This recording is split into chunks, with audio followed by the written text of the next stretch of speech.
रामायण प्रसंग। लेखक स्वामी सुहितानंद जी।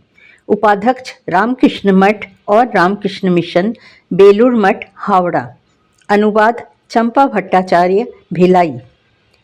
श्री रामचंद्र के संबंध में साधारणतः दो आरोप मुख्य हैं, बाली वध और सीता का वनवास। श्री रामकृष्ण वचनामृत में इसका उल्लेख है और गिरीश चंद्र घोष का दिया हुआ उत्तर भी है। 22 अक्टूबर 1885 को उन्होंने कहा, यह काम ईश्वर ही कर सकते हैं, मानव नहीं कर सकता। कैसे? साधारणतः अवतार ईश्वर स्वरूप होने पर भी माया के राज्य में हस्तक्षेप नहीं करते। उनके सान्निध्य में आने वाले लोगों के जीवन में भी वे उनके कर्मफल के अनुसार क्रिया करने देते हैं। यह उनके अवतार लीला की सार्थकता है। घटना और व्यक्ति निरपेक्ष।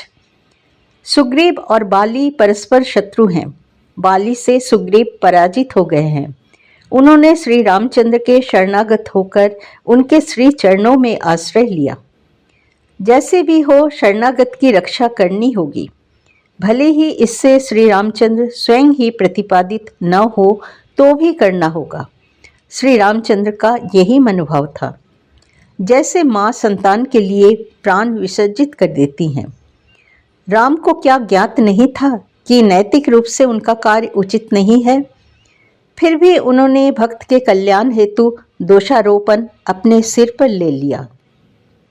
सीता राम को जितना जानती थी, निश्चित ही दूसरा कोई इतना नहीं जानता था। आध्यात्मिक दृष्टिकोण से न देखने पर भी सांसारिक दृष्टि से सीता राममय जीविता थी। राम भी सीता के विरह शक्तिहीन हो गए थे। सीता हरण के बाद उनके विलाप से यह बात समझ में आती है। ऐसी निष्कलंक सीता को राम ने क्यों वनवास दिया? यदि एक चिंतन सभा की कल्पना करे तो एक ओर जनमत, दूसरी ओर एक सच्चरित व्यक्ति राम हैं। राजा राम विचारक हैं। व्यक्ति राम सीता को पहचानते हैं, किंतु विचारक राम तो निरपेक्ष हैं। यदि वर्तमान युग होता तो और भी घटनाओं का अनुसंधान हो जाता, लेकिन उन दिनों यह संभव नहीं था। यद्यपि विचारक राम को तुरंत अपनी राय बतानी होगी।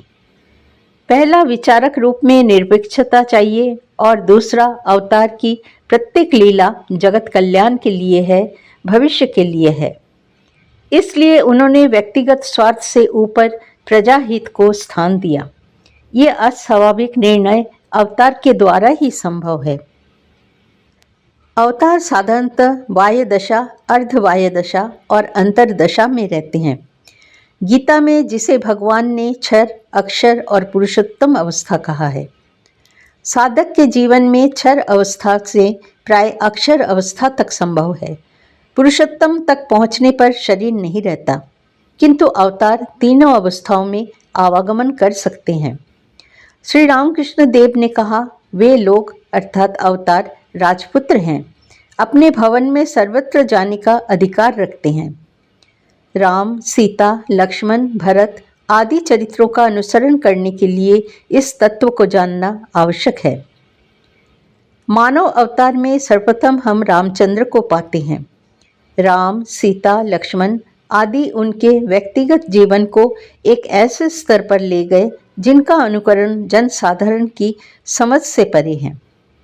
कवि साधक के लिए कल्पनातीत है। इसलिए रामचंद्र, सीता, लक्ष्मण, भरत, हनुमान हमेशा के लिए आदर्श हैं। युग युग से देश काल की सीमा को तोड़कर ये सभी चरित्र मानव सभ्यता की सृष्टि कर रहे हैं।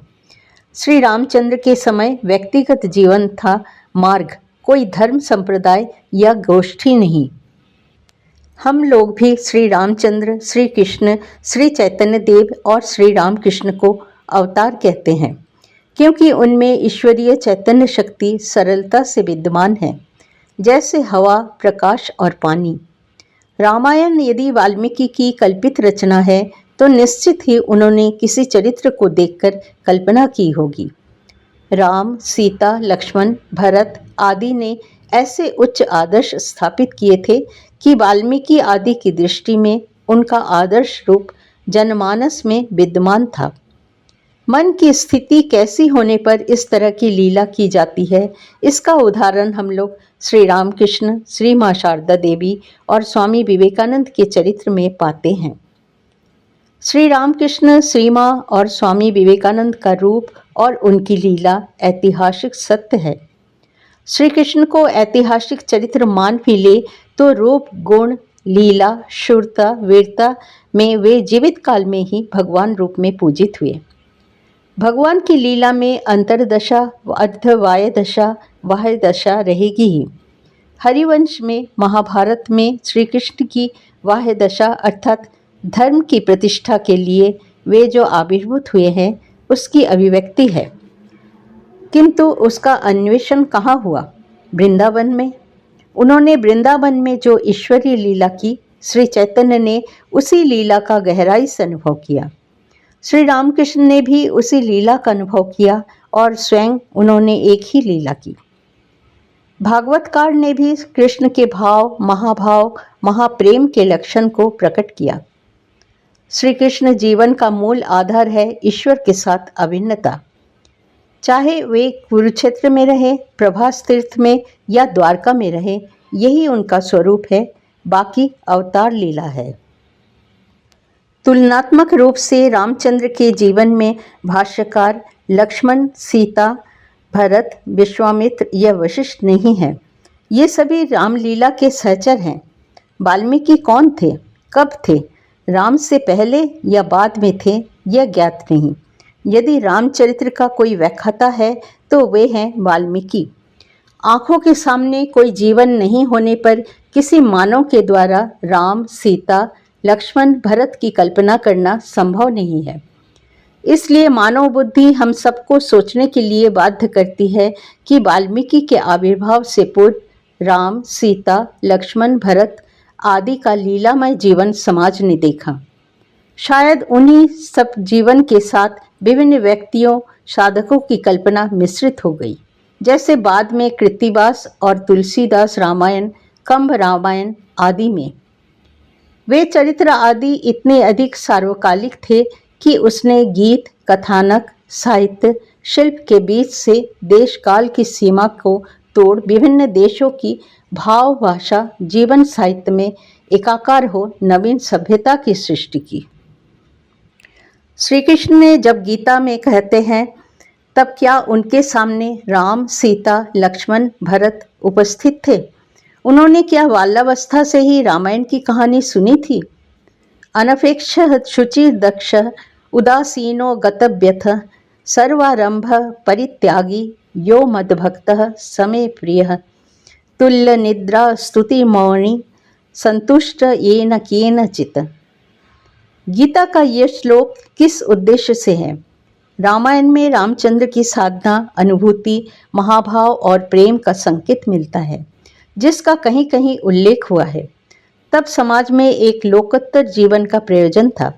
समाज और सभ्यता ने श्री कृष्ण, श्री गौरांग, श्री रामकृष्ण इन अति सुंदर चरित्रों को सामने पाकर इन्हीं चरित्रों के माध्यम से रामादि चरित्रों के विशुद्ध ईश्वरीय स्वरूप को खोज पाया। श्री रामकृष्ण वचनामृत में हम देखते हैं, जब रामचंद्र को चरम वैराग्य हुआ तब दशरथ जी ने वशिष्ठ ऋषि को भेजा। वशिष्ठ जी ने रामचंद्र से कहा, यदि जगत ईश्वर रहित है तो तुम उसे त्याग सकते हो। राम समझ गए कि जिन चीज़ों से छत बनती है उसी चुना मुरम से ही सीढ़ी भी बनती है। आंखें बंद करने से जो, आंखें खोलने से भी वही, अर्थात ईश्वर सर्वत्र हैं। वे स्वयं सच्चिदानंद हैं और वे ही स्वाम प्रकृतिम आश्रित्य अपनी प्रकृति का आश्रय लेकर इस जगत की सृष्टि कर जगत लीला कर रहे हैं। इसलिए वही ब्रह्म सृष्टि, अवतार, लीला सब एक साथ देख रहे हैं। श्री कृष्ण ने भी आत्मयोग से ही लीला की। चैतन्य देव भी चिर विद्यमान नवद्वीप लीला दिव्य लीला है। श्री रामकृष्ण कहते हैं, पानी स्थिर रहने पर भी पानी है और हिलने डुलने से भी पानी है। अपने सच्चिदानंद स्वरूप में रहते हुए उन्होंने कामारपुकुर लीला, दक्षिणेश्वर लीला, काशीपुर लीला की। काशीपुर में श्री रामकृष्ण रोगग्रस्त थे। उस अवस्था में हरिनाथ ने दिव्य दृष्टि से देखा कि वे असीम आनंद के सागर हैं। इस बात को जानकर श्री रामकृष्ण देव ने कहा, समझ गया। श्री रामचंद्र को कभी भी अपने सच्चिदानंद स्वरूप की विस्मृति नहीं हुई। अयोध्या लीला, तारकासुर वध, वनवास, सीता हरण, रावण हरण, सीता का वनवास, सरयू में महाप्रस्थान, ये सभी लीलाएं सच्चिदानंद स्वरूप में हुई। अवतार की सर्वोच्च आध्यात्मिक अवस्था ही स्वाभाविक अवस्था है, तभी तो पानी के बीच लहरों की तरह लीला होती है। स्वामी प्रेमेशानंद जी महाराज अवतार तत्व के संबंध में कहते थे, जिसे सेवक के रूप में मैं लिख लेता था। अवतार की 3 अवस्थाएं होती है, ब्रह्म स्वरूप में जीव, अक्षर स्वरूप में समिष्टि और पुरुषोत्तम स्वरूप में रहना। ऐसा नहीं है कि जब एक अवस्था में है तब वे दूसरे में नहीं है। उसमें भी स्थान काल कार्य कारण नहीं रहता, वे लोग समरस रहते हैं।